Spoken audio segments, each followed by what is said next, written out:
Hey guys, this is Joseph here once more, and I hope you've had a wonderful time during the week. This week has been a long one for me, and I just thought I should quickly bring up this tutorial.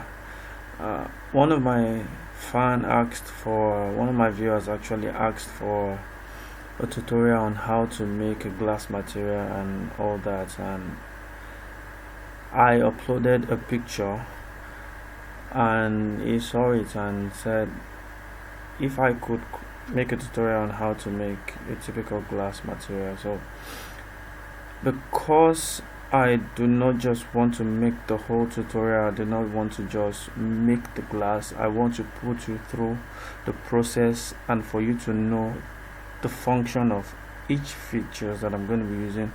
So I'm only going to just talk I'm just going to talk about transparency channel of texture, because for you to make glass, everything you're going to be doing will be based on the transparency channel of the texturing process. So I'm going to talk about the transparency fully, so I know you will fully understand what each tool, what it does and all that. So I'm going to be fast with this because I don't want to take time. The first thing I'm going to do is, and if you look at the scene, I already have my scene set up, so I don't want to go through the process. If I go out of my camera, you have all these things. So I've created a sky object which I have an HDR map added to, you can see it in the screen, and I have my floor, just a plain object, and I renamed it floor.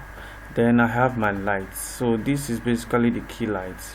I have an area light here pointing at this target. So I have a target object here. So what I did was to create a target tab on this light. So how I did it, we just right click on the object, go to Cinema 4D tag, you're going to see target.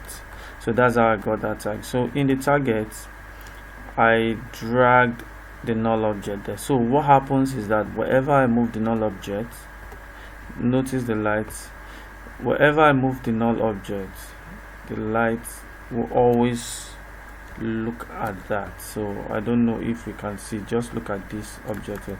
So wherever I move this null object, you notice that the light also move and target that. So that is what I did. So I moved null object on this cup. Then I had another light which serves as the fill light. So this is like the key light, while this is like the fill light, to reduce the shadow effect. So if I go into it and I hide my fill light, you notice that I have too much of shadow here, and that is not good. This is not a good lighting. I need to have an information here. So that is how we got that.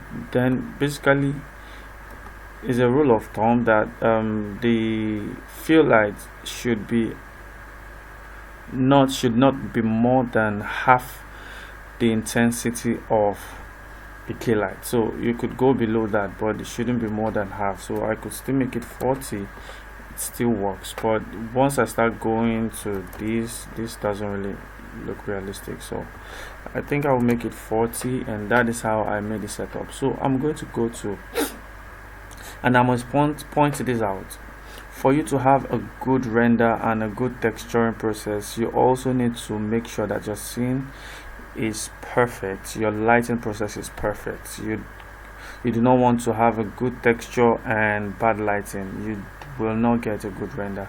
So you need to always put that in mind. So I'm using 3 lights to light this scene. I'm using my HDRI, which is on the sky. I'm using my key lights, which is the area light. Then I'm using a point light serving as a target light, or as a fill light.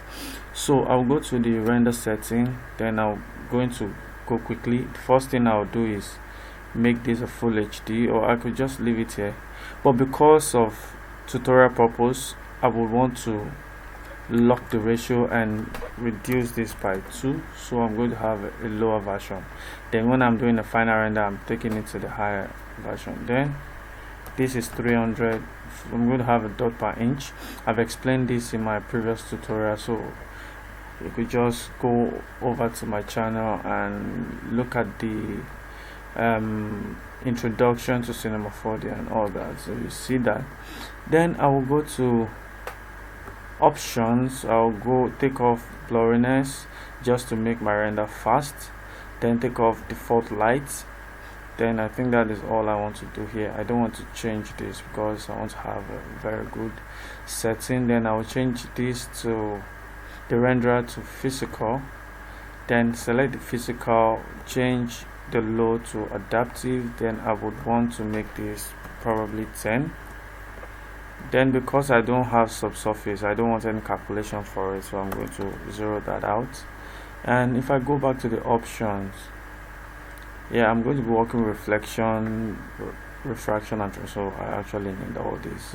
But subsurface, I don't need subsurface scattering, so I'm going to hide this. I'm going to disable that altogether, so it doesn't calculate for that.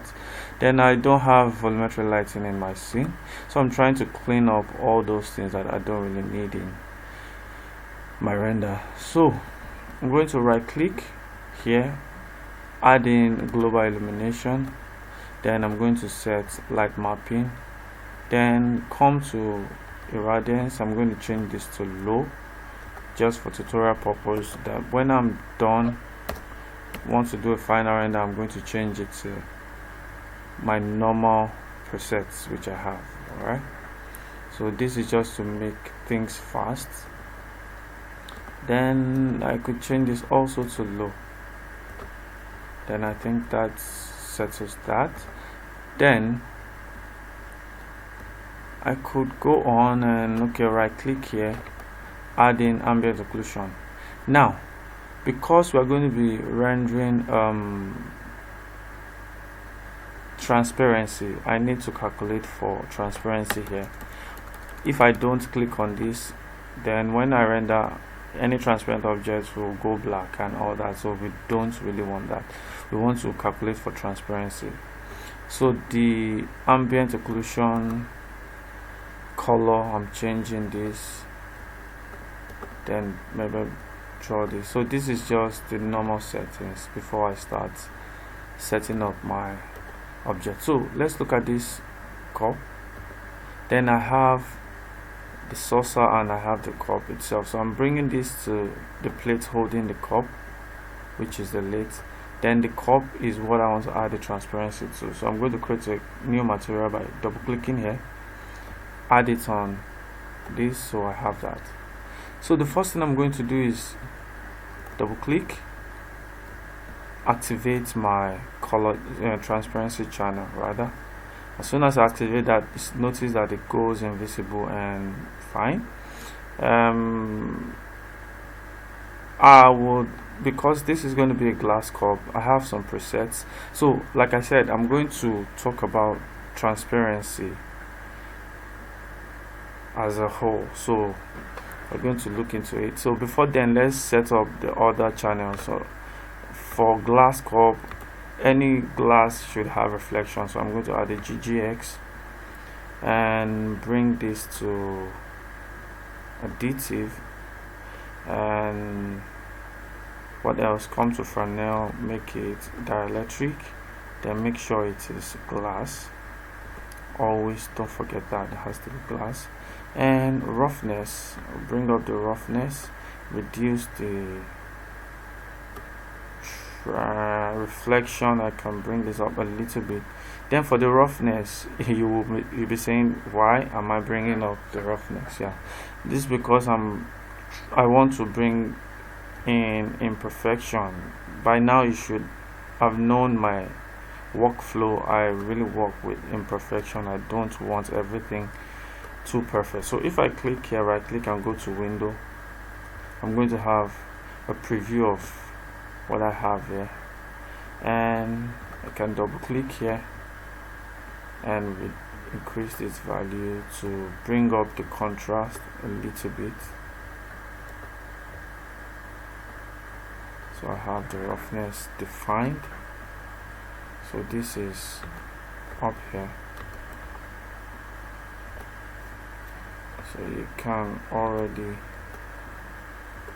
set that. Okay, so that is for that. Then also, this is not really important, but I will get back to that. So let's talk about the transparency.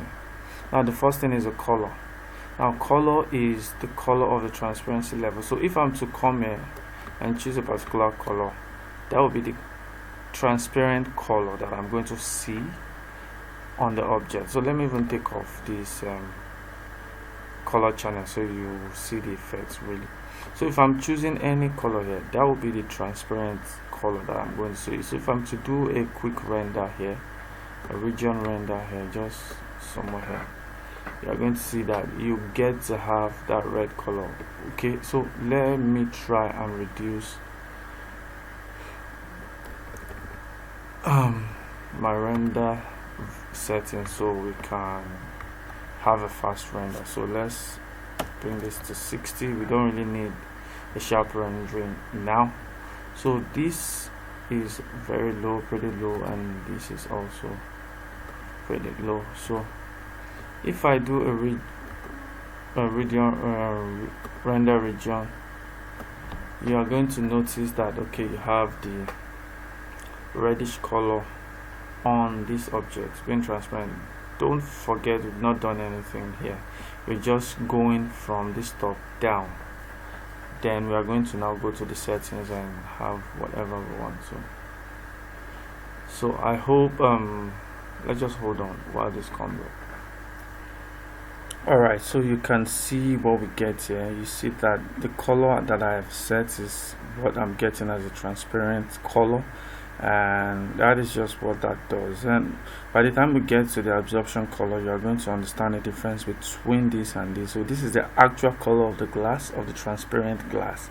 So just like you are getting a blue transparent glass, a blue tinted transparent glass, or a red tinted transparent glass, that is what this color does, just the tint of the glass itself. Alright, so you also talk about the reflection, the brightness of the transparency level. So it's just basically you're having from 0 to 100. 100 means it's going to be very transparent, while a 0 means opaque. So if I choose a 0, you can already see the effects in the preview here. So if I'm choosing a 0, that means the object is going to be opaque. So if I bring up the color channel, you see that it is opaque. So as I'm bringing up this brightness of this transparency, it gets transparent more and more until I get a full transparent object based on the color that I have here. I hope that makes sense. Alright, so I'm going to take off this color for now. So, and I am also going to bring this back to white. Alright, so that is what that does. Then the next one here in line is, so I'll be clicking on the next I'm going to be talking about. So the next one is the refraction preset. So you can look up the internet and look for the refractive index or refractive value of different materials, then that will help. But then we have a preset. So basically if I come here, this and this work together, so we need to know that whatever value I choose here will affect what I have here. So basically when you have a refractive index of 1 or IOR of 1, that means it's like a thin air, there is no refraction and all that. So it's just you're having a space, a vacuum without any refraction. But then we have some presets which you can work with there. So if I choose bare, you see that the refraction changes and the preview also changes here. And if I choose diamond, can you see the preview and also the value here? So basically what is happening is that as I'm choosing these values, it's telling you how light is going to be bent in the glass. I hope you understand that. It's trying to tell us that when light hits this glass from the exterior, before it gets to the other side, there is going to be a diversion in the course of level of the ray, and the diversion rate is affected by the value you have here in the refraction value. So these two work hand in hand. So if you have a preset value or a preset materials or material rather, which you have the refractive value, you could just plug in the value here, then this goes to custom. So let's just, for instance, I have a material that a product that I know that the material refraction should be 1.42. you can just put 1.42 here, hit start, then this goes to custom. Then you can know that you're working based on whatever products you're working on. All right, so because what we're going to make is glass object, so we have a value for glass, a preset for glass. So click here, you have 1.517, so that's the refractive index of glass, 1.517. If you remember, when I came to reflectance, and I chose glass here, it also gave me an IOR value, but I'm sure you didn't really look at that, so you can already see that. So when you choose glass here, you should also make sure everything is in sync to have that. All right, so total internal reflection and exit reflection. This is telling you that when an object hits this object, you want a reflection to occur. That is what this internal reflection is. Then the exit reflection is as it going out also, but then you can right click on any of these and go to show help. So I keep saying that Cinema 4D help is very good. You need to always check this for you to get information about whatever object or whatever thing you want to learn from. So you need to also know that. Then the Fresnel is the how do I put it down? Let me bring up this. I'm trying to look for the words now, but it isn't coming. Okay, so let's read this together. So it says the Fresnel reflectivity controls the strength of the Fresnel reflection. So note the Fresnel shader, which often additional all this. So but this is telling you that okay, the edge, like the I'm trying to look at the word now, the edge directly facing or at the, I don't know how to explain this really. There's a reflection at this junction. This here, you can see all these angles here, not the one facing the edge of an object. That is what the Fresnel is talking about. So the reflectivity on the edge of this object as light hits it. I think that is the right word. That is what Fresnel works. So if you don't want the reflection on the edge to be that intense, you can reduce this value and bring it up and all that. So, and for additive, I don't really know the usage of such and that. Okay, for texture, what texture does is you can actually use texture to define where you want transparency to be on the object. So let's say for instance I click here, go to surface, I bring in a checkerboard. Wherever you have white will be reflective, will be transparent, and wherever you have black will be opaque. So you can already see that not all parts of this object is. So if I come in and hit S, notice that some part of the object are reflective and some are not reflective. So you can actually be creative with this and maybe use noise. If you come to noise and go to this noise, change it to whatever you want and maybe crank the value, you can already see the effect you have here. So it's trying to show which parts will be transparent and which parts will be opaque. So you can, if you have a custom texture, and you could use that. Another way you can use this is, let's say for instance you are trying to create a glass for maybe a bathroom glass, whereby the top part of the glass is transparent and some parts underneath is opaque, just to not to have people look through. So you could just use a gradient and make the gradients v value. Okay, I think in this case should be u. Then you could just scroll this up or down, so you can already see that. So wherever you have the black is opaque and where the white is transparent. So you could just make this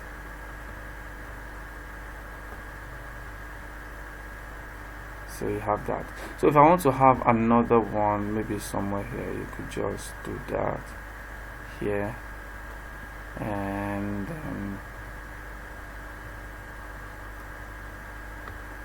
so you already see the effect you get when you, so you could just play around with this to get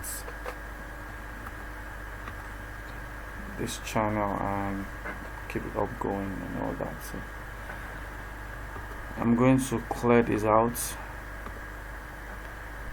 Then you have the absorption color. So what's the difference between the normal color and the absorption color? Like I said the normal color is the tint of the glass, the kind of color of the glass. So if you're getting a blue tinted glass, blue. If you're getting a reddish tinted glass, that. But absorption color deals with your light.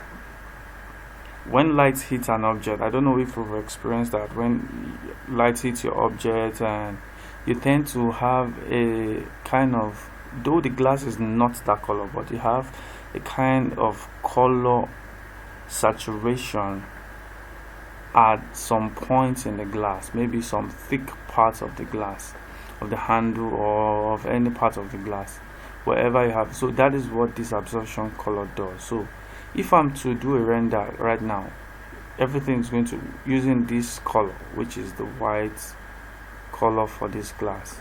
Everything is going to be white without anything, but by the time I start changing this value, then you see that. So let me do a test render and we'll compare all these things. So let me first off do an interactive region for me to set where I want to render. I think this is fine.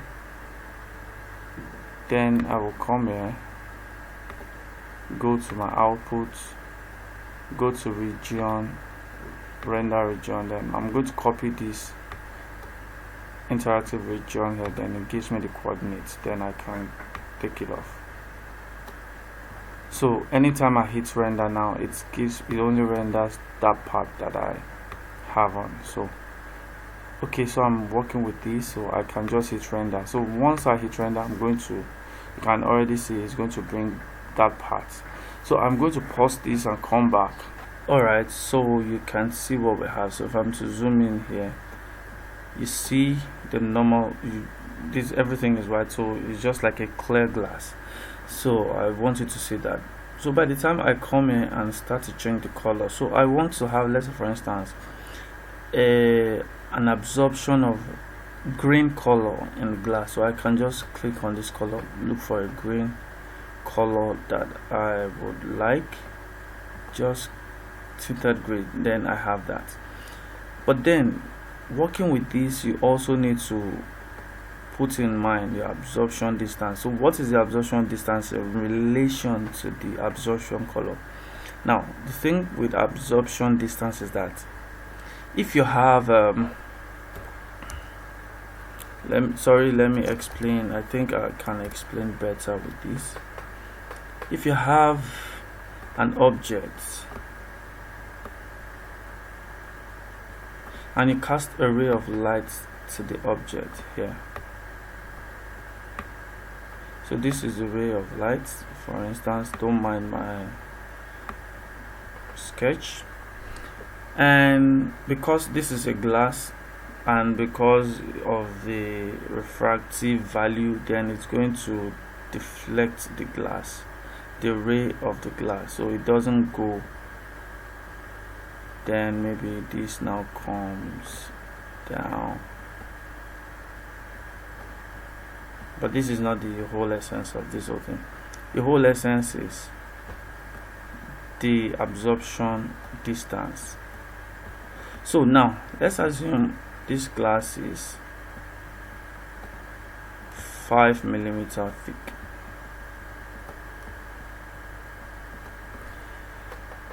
So I am telling the software that as soon as this light hits the glass G, I want to have an absorption of green color. Alright? Oh, sorry. Sorry about that. So I want to have an absorption of green color on the glass, but then I need to specify what distance I want the absorption to start from. So if the thickness of this glass is 5 millimeter, and I'm saying I want an absorption to start at 100 millimeter, what does that mean? It means I would have no absorption because the thickness itself is 5 millimeter and the absorption value I'm having here is 100. So 100 is far more than this, so I will have no absorption. So that is what this is about. So you are absorbing a particular color at this value. So how do you know what value to put in? Now that is where you need to look at the scale of your scene. So what I do is every time I have this, I always bring up a cube to look at my settings. So this cube is 200, so I'm going to plug in the 100 that is initially there. You can notice the 100 is even more than, if I go out of this, taking 100 is even more than the cup, so that means 100 will not work. So let me reduce this value to, I've tried this so I know what value it is, but let's try and reduce this to 2 by 2. You notice that this is even thicker than the edge of this glass. So if I'm to use NB, you can notice the glass is, this is the thickness of this glass itself, and this cannot be 2 centimeter. So this is even less than 2 centimeter. So if you notice from here to here is 2 centimeter. So if we choose 2 centimeter, that means at 2 centimeter you should start absorbing color, but this thickness is way lesser than 2 centimeter. So that means we still need to reduce the value and try to see which works best. So I tried and I noticed 0.2 worked for me. 0.2 at this scale of this scene. You can notice this is 0.2. If I come here and okay, this is still okay, so I still have some room before the absorption happens, so I will get some absorption. And looking at this part where it is very thick, then I'm definitely going to have an absorption of color at this edge. I hope we understand what I'm trying to explain. That is how you get what value to plug in into that. So now that I know the order of the values, so I'm going to choose an absorption value of 0.2, but before then I'm going to do a render with 100 and also do a render with this. Then I'm going to do both renders, so I am going to pause while I do both renders and show you the values for each. So I'll hit render button and I'll be back at the 2 renders. Alright, so I did a couple of renders and you can see this was the first one when we didn't add absorption value. So at this absorption value, you can see there's really no difference between when absorption wasn't there and when I added absorption. This is because the value is too large for the object, so we cannot see. So I did a couple of render. I did absorption value of 1.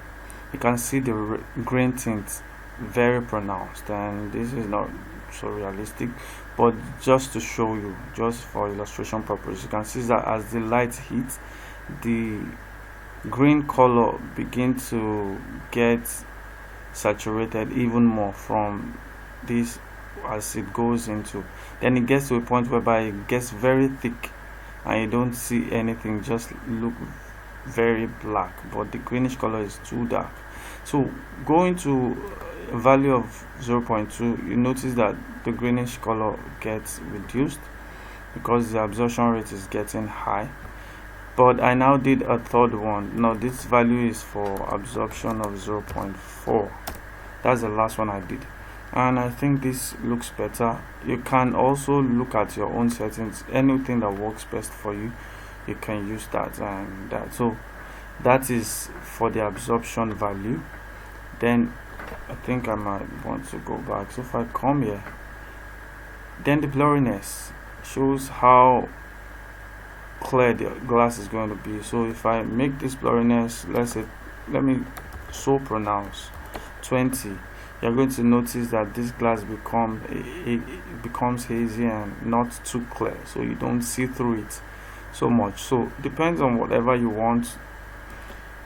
If you want an effect like this, you go with it and all that. But for my render now, I will now go to my normal glass render. How I do that, I tend to make sure I have a kind of blurriness. I don't want it to be too clear like this. No glasses really clear as this. So I try to add a form of blurriness to it, so maybe 5 to 10 effects, so that I can see that touch of it.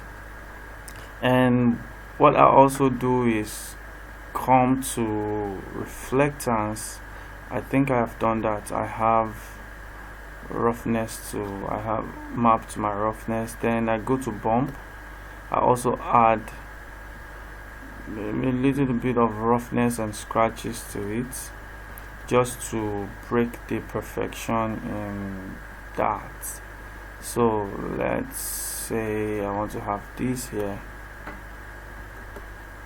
and go into the color, and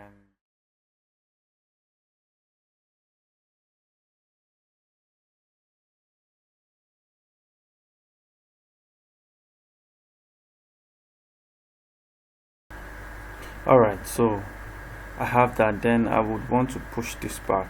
I don't want it to be too intense and all that, so maybe I want it to come down a little bit to this. Then maybe I would copy this and put it in my normal channel, and I'm going to fast forward this so you see.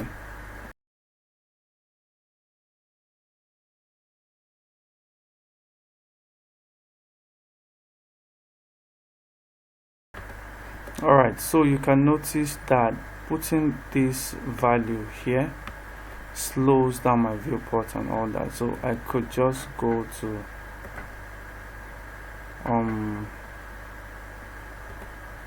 I would just leave it until when I'm ready to render and all that. So let's just have a value of 5. I think that should not really slow it down. So we have that.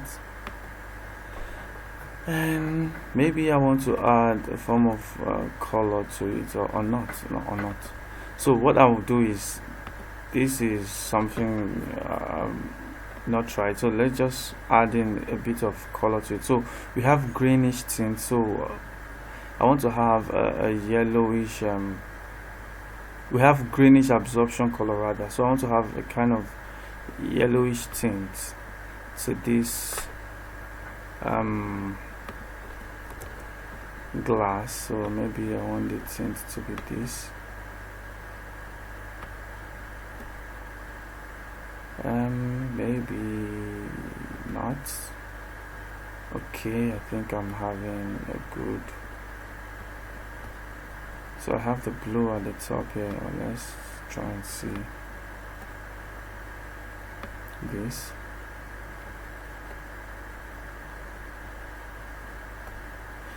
So this is meant to be a reddish glass, a reddish tinted glass, but having kind of greenish tints in it. So let's try and see the effect we're going to have. I'm going to fast this and come back once the render is done. Then let me plug in this value here.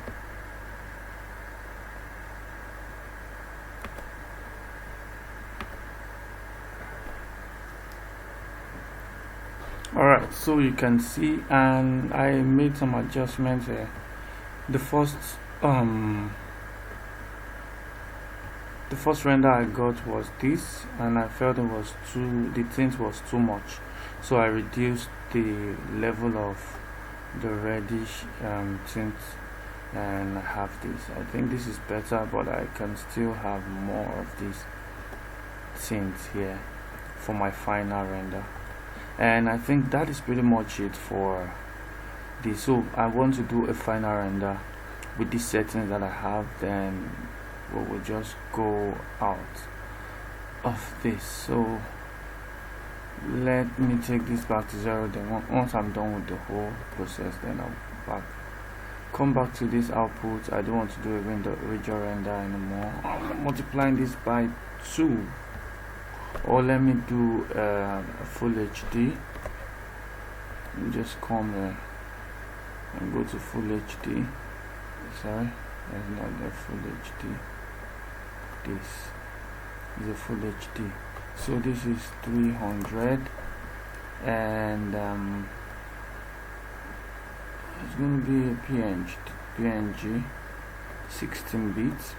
Then for this,